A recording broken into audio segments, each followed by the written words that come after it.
I've been working on the applications of machine learning and machine reasoning to longevity since pretty much since the Human Genome Project achieved its first successes around the year 2000, 2001. So it's been a intense interest of mine, both because it's a fascinating science problem and because it's an important human problem. Like I enjoy living. I'd rather not get old and die. I'd rather no one else has to get old and die unless they really want to, right? But the deeper I got into application of AI to longevity, the more I became aware that data is a major bottleneck, because so much of the data is stuck inside, proprietary databases of big pharma companies and government agencies and so forth. And this siloing of data, it makes it hard to apply AI on the large scale to longevity as you would like. It also makes it hard to work on personalized medicine, for which you need data about individual people and what's been their health journey and what's worked for them. So as I got more into SingularityNET and decentralization and tokenization, it became clear to me, there would be a lot of value to having a decentralized effort aimed at pulling together data about various people's bodies relevant to solving the problem of aging and maximizing health span, and then having the people who contributed the data also join forces in various other ways to push toward creating personalized therapies for longevity. And I mean, this was the motivation. Then I put my head together with Jasmine and Debbie and a few others to sort of figure out how we might work the details. And we're moving along that path now, and there's many more steps to go, but we've made a lot of progress.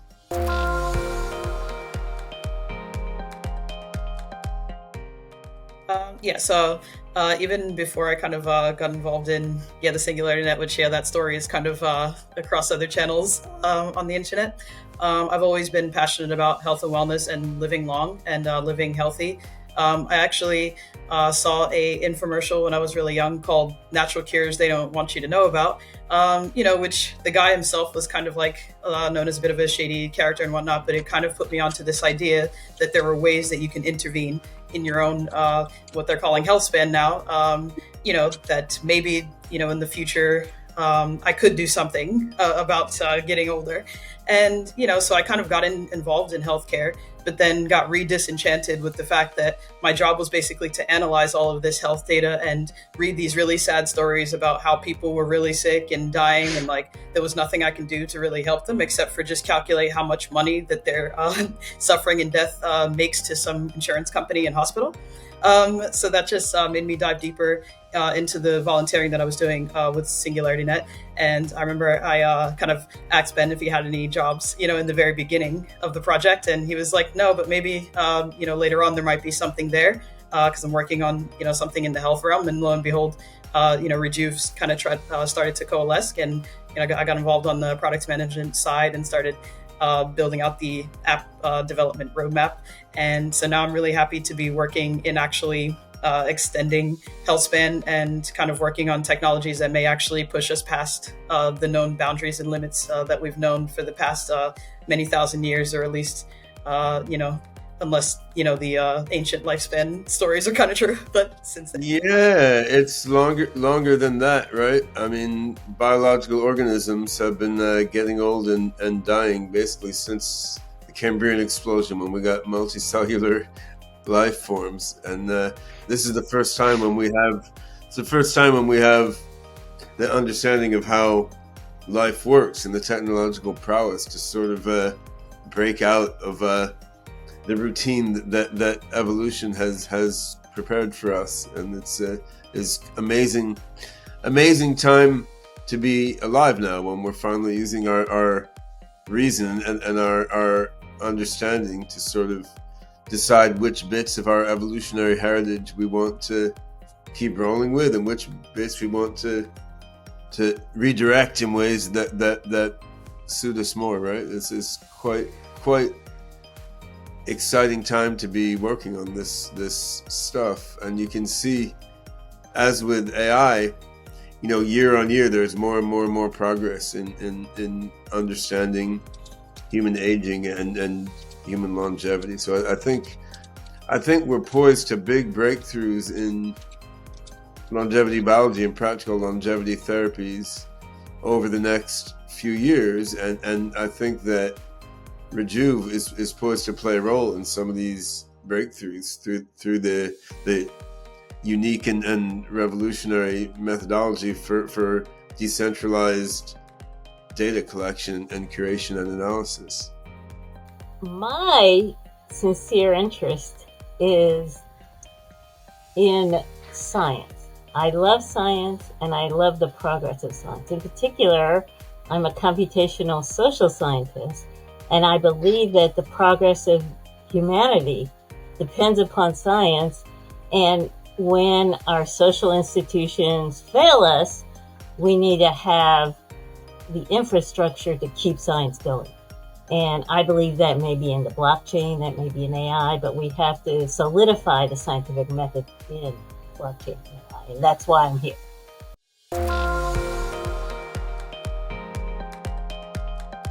The vision of SingularityNET really spans every area of human pursuit and the entire global economy, right? Because there's no aspect of what people do that can't be revolutionized by AI as it verges into AGI and superintelligence, and there's no application of advanced AI that won't come out better for humanity if it's governed and guided in a decentralized way rather than an autocratic or oligarchic way. Of all the different human pursuits on the planet, I mean, the pursuit of health, the biomedical industry obviously is a super important one. Like, none of the other amazing technologies and ideas we're coming up with or cultural creations, none of them are going to do us much good if our bodies don't work and we're old, feeble, and dead, right? So, I mean, medicine is super important aspect of what humans do, and SingularityNET is bringing decentralized AGI to everything that humans do. And Rejuve, we've sort of split off a particular part of the biomedical industry, which is longevity and the increase of health span. But I mean, in a way, it's just a foot in the door for medicine in general, because I mean, of course, if you die of an infectious disease or polio or something, I mean, you're not gonna live a million years either, right? So I mean, we're focused on longevity, but in the end, the core issues that we're facing in Rejuve are really the general issues about medicine and human health across the board.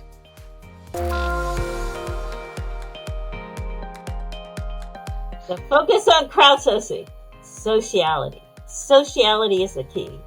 Now, why are neural nets emergent now? Why are neural nets coming to be the main AI now? Well, because they're simulations of nature, right? But where does intelligence really come from in nature? It arises socially. The basis of all cognition is social. And so our AIs take advantage of this. We look at what are the principles of social science and how AIs can work together to have a consensus that's truly decentralized.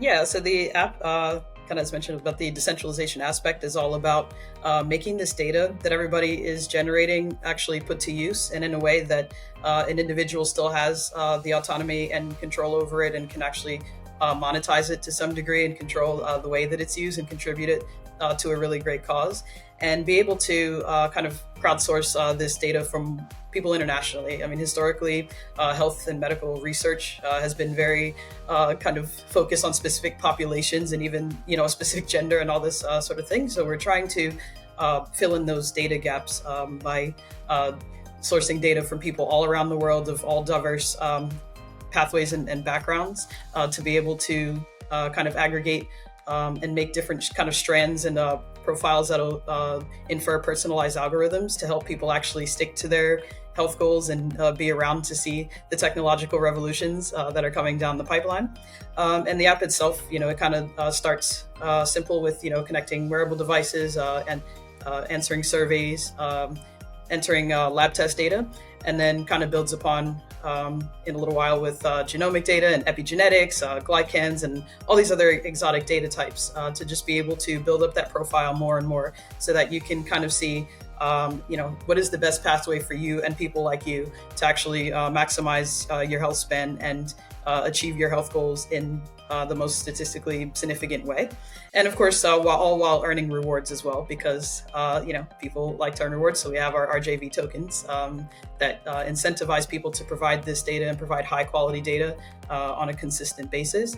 And the overall goal is just to make an international longevity research database and be able to scale these kind of N of one interventions that people are doing on themselves. People like Brian Johnson, or even those who are not super billionaires and whatnot, and that are just doing a bunch of different experiments, that we can take these out of the realm of anecdote and into the realm of science. The concept of crowdsourcing health data is clear, and I mean, a lot of people can agree it's a great thing to do. We each generate very valuable data, every day, just as we go about our lives. Our phones are collecting all sort of data about ourselves all the time, and it just sort of sits there, right? So being able to take the data we generate about our bodies every day and channel it into a data commons in a way that it can be used for the good of ourselves and all the other people out there. I mean, it's an easy idea to articulate, but actually making it happen, it's been elusive, right? And so the Rejuve app, I think, is very powerful in that it's a very simple, easy to use, and concrete piece of software that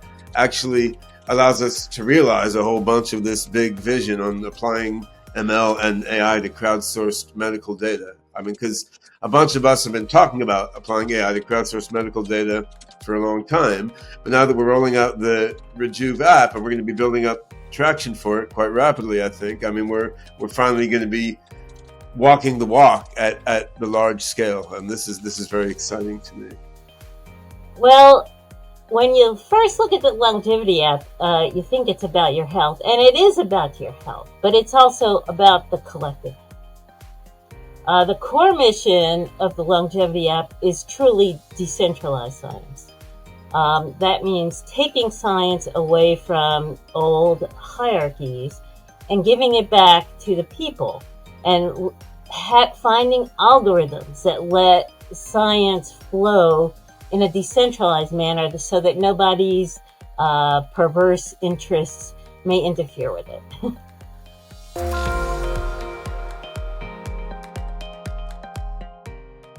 What excites me about the app is, we're finally making it real, because the beta's been around for a while. It's pretty cool. I think there's a lot more that we're going to do with it in subsequent releases, but the initial version already has a lot of function. Like it can gather valuable data in a secure, decentralized way for analysis for the common good of all of our health spans, and it can also give you valuable advice about your health and your life based on the data that you put in, right? So I mean, it's a real thing. It doesn't realize all of our ambitions yet, but we'll launch this one real thing. We'll add more features. We'll add more features. We'll add more features, and before you know it, we're going to be making real, solid, powerful headway on extending all of our lives using the data that all of us contribute. Yeah, I think too. I'm excited that it's actually just going to be actually out there in the world. As mentioned, instead of just being a beta and an idea. I mean, this is something that now many other companies are also kind of racing to do. Even some of our partners, like now creating these like longevity apps, is now kind of an emerging market. And, we've been developing this for a long time. So it's super exciting that it's actually going to be out there in the world, gaining real users so that we can, use that data to actually enhance our models. I think that's the exciting part, is that we're no longer going to be tethered to, the NHANES data set or the UK Biobank and all that. We'll use those two to augment it, but we're going to have our own unique data set. And, just the community and network that we've already seeded it with as far as our partners and collaborators, bringing this into actual clinical practices is going to be super exciting, getting longevity clinics and doctors to actually use this and to engage in our kind of Web3 ecosystem and merging the worlds together and making longevity less of a niche thing that's only known, for certain particular classes of people, and then just making it something that is part of basic healthcare as it should be. The app launch. Well, what excites me most is the opportunity to actually become a society. A society of scientists. Soon after the app launch, first of all, what excites me is it's the first time people can really ensure that their data will be for their benefit forever, right? There's always problems in tech where people try to take advantage and don't give you credit for what you have done. So this is the first time we're getting what people have contributed and being fair to them and guaranteeing it as long as our tokens survive. And so not only that, but not just people who contribute their health data, but also IP data. That's another problem with tech, is taking people's data and not giving them proper contribution for it. And so this is just the first step in multiple steps of giving people credit where credit is due.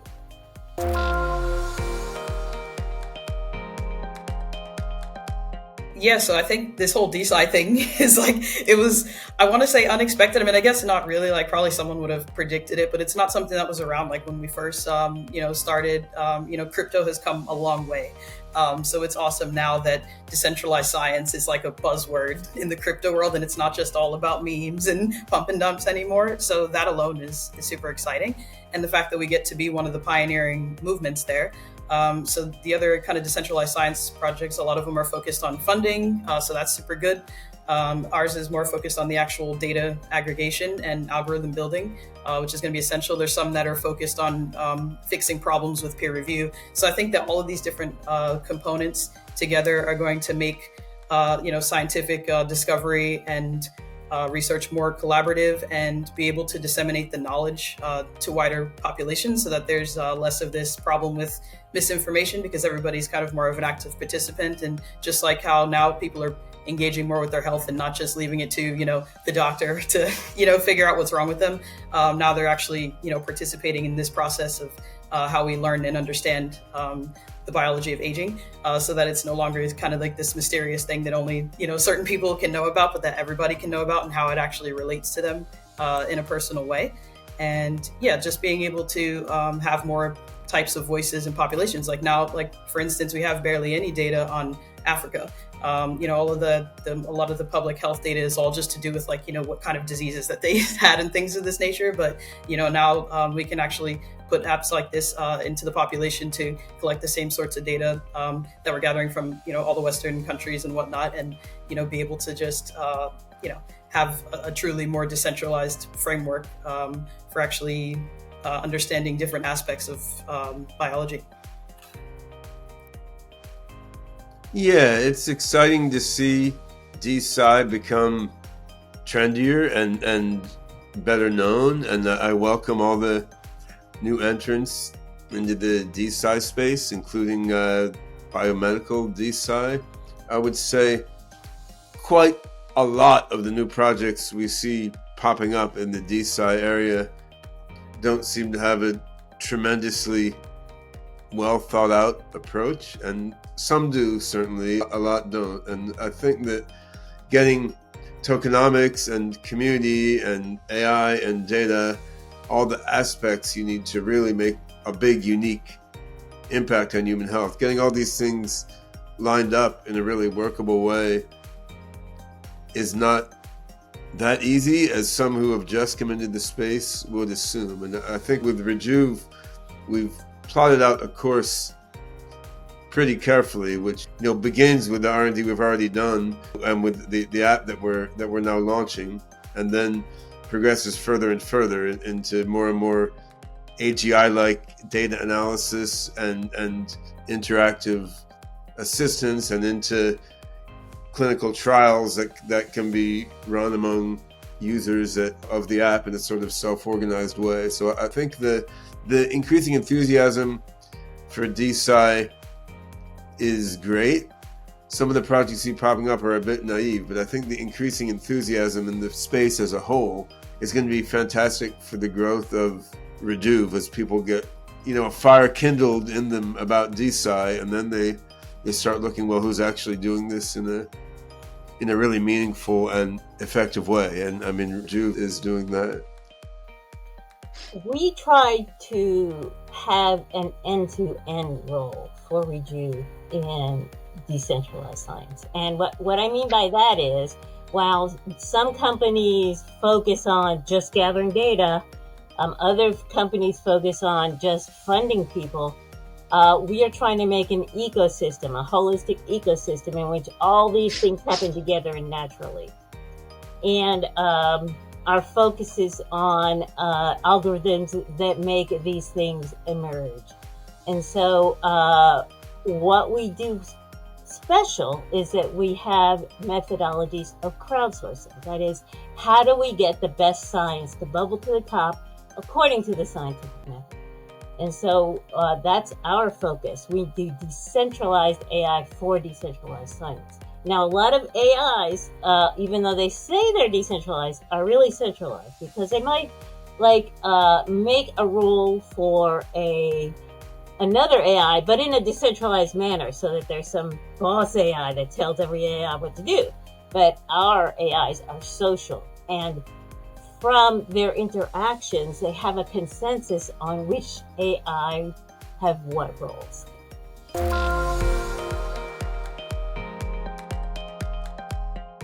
Well, one of the main kind of benefits of cryptocurrencies is that it is decentralized and can kind of be anywhere, insofar as, countries don't strictly ban it with some kind of crazy legal regulations, which that's getting more and more liberal as time goes on. And I mean, we see what happened recently in the United States, where that was kind of one of the most restrictive places for exchanges and all that. And now it's all, completely legal. Banks can even use crypto now. So that's definitely evolving. And it's a way that people can participate in this kind of ecosystem without needing to kind of deal with 195 different currencies and all this kind of thing. And it's just a way to incentivize people to actually participate and do something. I mean, gamification is one of the key ways of kind of motivating people toward healthier behaviors and toward consistency and actually making real change and building habits. So it's definitely a great tool to be able to use. And, of course, the benefits of the token can go beyond just the monetary aspect. We plan to have a governance group, to be able to keep the ecosystem kind of flowing back and keep the data rewards going in perpetuity, and being able to seed various different initiatives. We launched our ambassador program early in the year, which has been a massive success. We have like 8 different prongs that we're developing. We kicked off our KOLs, our moderators, our community task board, which we're calling the Wellness Collective. We have some medical advisors out there representing us at events, and starting a physicians and clinicians advisory group to be able to keep the app kind of up to code and useful in clinical practice. And we have kind of community developer groups coming down the pipeline as well.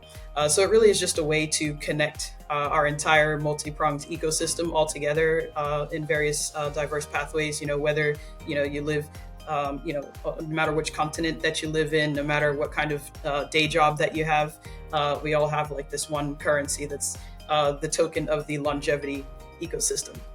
And that's really the purpose of the RGV, is to be the token of longevity, so that it's used to access products and services across various verticals that have anything to do with health and wellness, from supplements to tests to wearables to consultations with healthcare professionals, upgrades in the app, access, even travel. We're listed on Travala, so you can book flights and accommodations to a specific place if services aren't available in your area, which is going to be super important when new longevity therapies are coming down the pipeline and they're only available in certain places. So we're definitely building in an entire network economy based on RJV.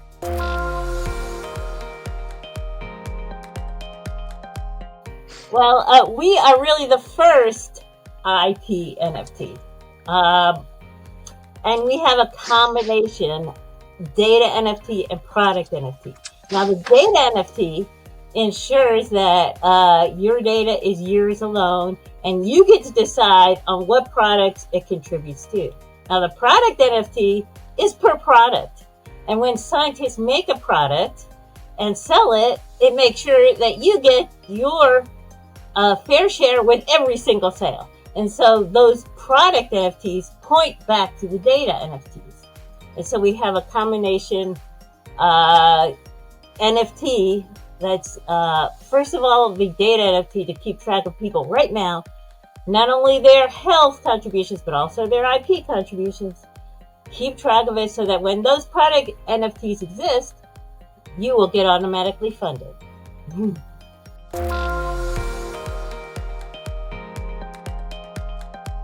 Ray Kurzweil foresaw human-level AI appearing in 2029. I think that's looking pretty much on target. We might even beat Kurzweil's estimate by a couple years if things keep going so fast in the OpenCog Hyperon.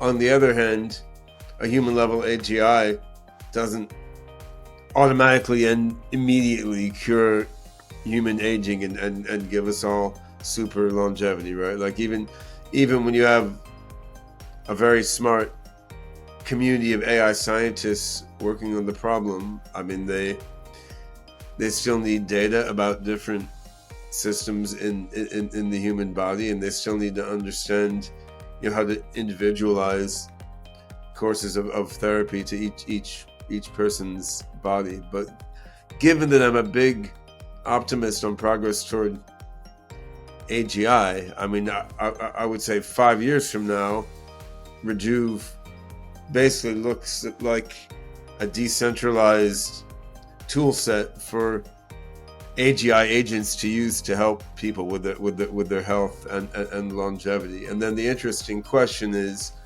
how we transition from here to there, right? Like, we're starting out with a helpful app for gathering data, for crowdsourcing AI R&D on crowdsourced data toward longevity therapies, and we're ending up 5 years from now or whatever it is with an AGI assistant that's helping us all optimize our health and our health span. And we're going to get there step by step by rolling out more and more AGI oriented tools within the Rejuve app, right? And that should be quite exciting, because one of the things that AGI will do better than current AI tools is draw, judicious generalizations based on relatively small amounts of data. So that means as the AI behind successive versions of the Rejuve app gets more and more powerful, each little bit of data you put in is going to enable the underlying AI to give you more and more helpful advice about your life and your health. And we should see improvements of that, month on month, year on year after the app is launched, as we keep upgrading the AI on the back end. Yeah, I guess I can speak to more of the kind of platform elements. Definitely we want to be able to pretty much conduct a study on any factor that we'd like, by simply just putting it out there and saying, hey, who wants to sign up for this? And then we just kind of run it right away. And being able to have, as I mentioned earlier, these kind of pathways that, you can say, okay, this is, how much I weigh, this is where I live, this is how I eat and what I want out of my life. Maybe, you smoke and you don't want to stop or something like that. So how can you maximize your health span? And then being able to see, okay, well, if you did stop, how much gains are you going to get? All that kind of thing, and it being very precise. So that's kind of something where I want it to be like this ultra personalized thing to where, you can kind of select your difficulty level. Okay, I want to really, achieve this biological age reduction, super fast. I'm willing to go as hard, as possible. How can I do this the most safely? Bang, here you go. Or, I don't really want to go that hard, but I do want to achieve it, within, before I start to decline. Then here's your pathway. So being able to have it to that level of precision would be super cool. And of course, being able to have multiple providers around the world accepting RJV as their key token and method to be able to access these services, and having them all interconnected and sharing data together to keep it growing and have these algorithms continue to be more and more robust, and feeding back toward the main kind of AGI framework here, and having better understanding of aging biology to be able to develop better and better therapies, and having it be kind of a biohacker hub so that all of the early adopters and people that don't mind self experimentation are thinking of us first when it comes to how they're going to track how these interventions work, and being able to improve them more and more for more people, and figuring out when to actually give them, at what stage of life, and what kind of biomarkers, when do you want to apply them. So I think just the preciseness of it, that's where I really see it going, is finally being able to achieve those goals and taking out a lot of the guesswork and the fragmented nature of how we approach health and wellness. 5 years from now, I imagine this will be the main platform of decentralized science. That means this will be the place where scientists go. Scientists go to contribute their studies, their ideas, and be sure that their ideas and their studies will be fairly treated when combined together to solve particular problems. I guess for me, aside from the being able to aggregate everything in one place and analyze it, I think it's just the aspect of bringing a lot of things that were historically not able to be brought into a scientific field actually here. Like now we no longer have an excuse on studying kind of these mind over matter phenomena, and psychedelics are becoming legal in more places. We can do trials and studies on that. Quantum biology is emerging. And I just want to be able to actually see, how different spiritual practices and, power of intention and things of that nature can actually influence health span and lifespan. Because if you look at supercentenarians, for example, a lot of them have something in common where they kind of believe in a higher power, or they, have something of that nature going on. So I really just want to be able to bring that more, out of this realm of woo-woo and just speculation, and actually be able to get some concreteness to it. And I do kind of think that perhaps it has something to do with quantum physics and quantum biology. After we get past these kind of more core level aspects of the genomics and the blood and the biomarkers and all that kind of a thing, and we actually have the time and space to be able to tie in these other aspects of other type of practices that people are doing, and then seeing how they are actually influencing those biomarkers and influencing DNA methylation and all these different things, that is something that I'm super excited to be able to get to that point sometime. There are two aspects of the Rejuve app that really excite me. I mean, the first is I just want to be able to contribute the data from my own body to the global data commons, so as to feed the AIs that are figuring out how to make everyone live a long time, right? Like I don't want the data about my body to sit in my doctor's hard drive or in the silo of some pharmaceutical company, right? So just the ability to contribute in that way seems valuable. I'd like to contribute. A lot of people would like to contribute. It's not easy to contribute our data to the global data commons and fuel longevity research, and the Rejuve app makes that easy. The second aspect of the Rejuve app that really excites me is just on a personal level. Like I would like to know of the different things that I do, which of them are really helping me to live longer and live a healthier life, and which ones are being detrimental to me. And there's a lot of ingredients for all of us, right? There's what I eat, which is different day to day. There's exercise I get. There's how well that I'm sleeping. There's how stressful is the work I'm doing that day, right? So how do all these things come together to influence, the biomarkers of longevity that we can measure? And I have some intuition about this just from basic self-knowledge, but the intuition, it's a complement for machine learning based data analysis, but it's not a substitute, right? So I mean, just on a personal level, to be able to aggregate together all these sorts of data about myself and have an AI help me to go through it and understand, how I can optimize my own health span. I mean, that's super exciting also. So then you get these two aspects packed together in the same app, right? I mean, you get to contribute to emerging AGI, helping everyone to live longer, which is a really warm feeling to have in your heart. But you also get, actionable personal information about how you can orchestrate the different aspects of your life to make yourself live longer and healthier. So it's really a double win.